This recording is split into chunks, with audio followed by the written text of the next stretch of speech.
It's the Kyle Hyman Show on Redeemer Radio. This is Kyle Hyman here with Andrew Serrani, and if you want to do an experiment with us, text us the phrase, "I'm going to be the patron saint of," and then just hit whatever your phone suggests as the next word. Yeah. A lot of times it's like the middle one is like the most relevant. Yeah. I'm going to be the patron saint of, and see what it says. Text the Holy Cross College text line, 260-436-9598. It's been giving us some entertainment this morning. Yes. Yeah, we said this we did this game at the top of the show too, and a couple that came in after we shared them, Kathy Gillespie, "I'm going to be the patron saint of you and your kids," which I think is just like the sweetest possible patron saint, right? That's so great. Of your face. Leanne Kinnerk is going to be the patron saint of food, which I also really love. Yeah. All right. Well, as you're sending those in, continue to entertain. That came from Life Teen's Twitter page, by the way. But this is fun. I want to do this more often. I know. Let us know if you have suggestions for other fill in the rest of the sentence. But we got to get on with things because today's Thursday, which means it's time for Thrivia Thursday. Woohoo!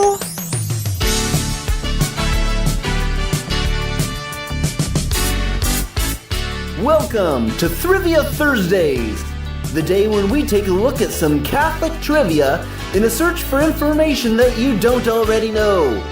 But after today, you will be 6 steps closer to being a Catholic genius. Categories include geography, entertainment, history, art and literature, science and nature, sports and leisure. And here's your hostess, Andrea Serrani.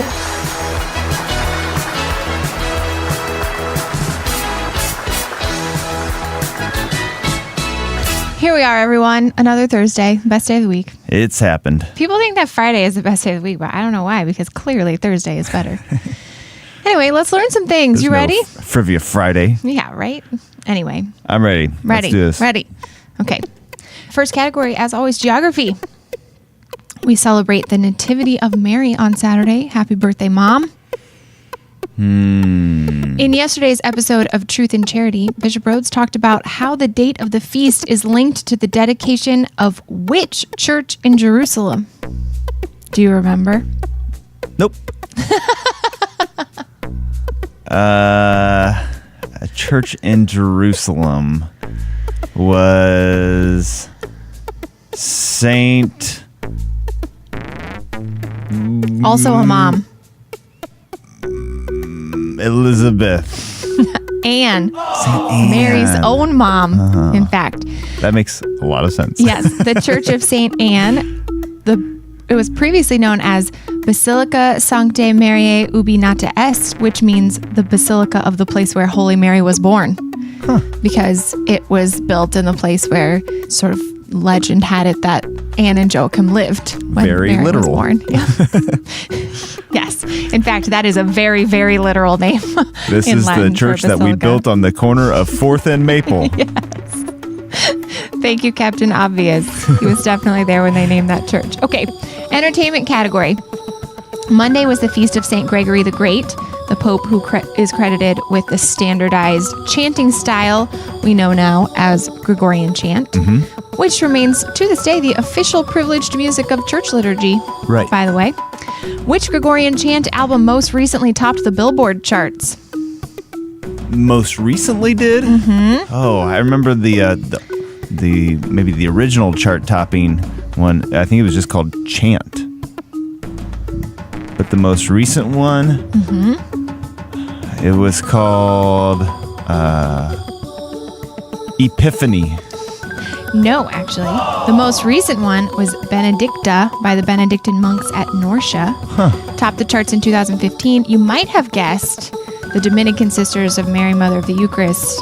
Their Christmas album topped the charts just last Christmas, And that was in Chant? 2017. But it's not Chant. Okay. So that's why I thought maybe you would be tricked, but you weren't. You didn't even get close. No.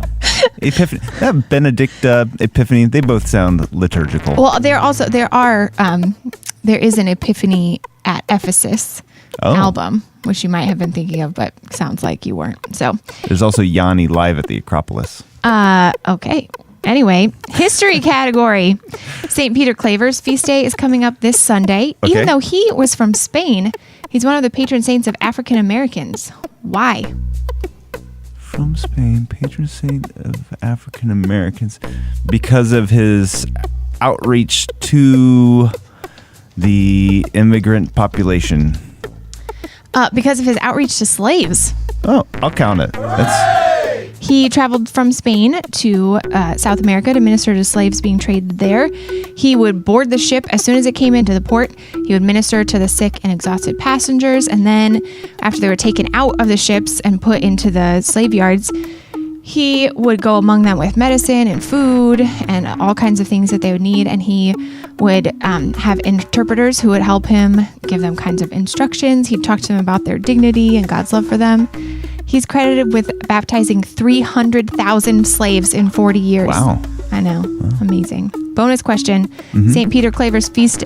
We don't have a parish named for him in our diocese, but we do have a Catholic organization with him as a patron. Catholic worker. That's right.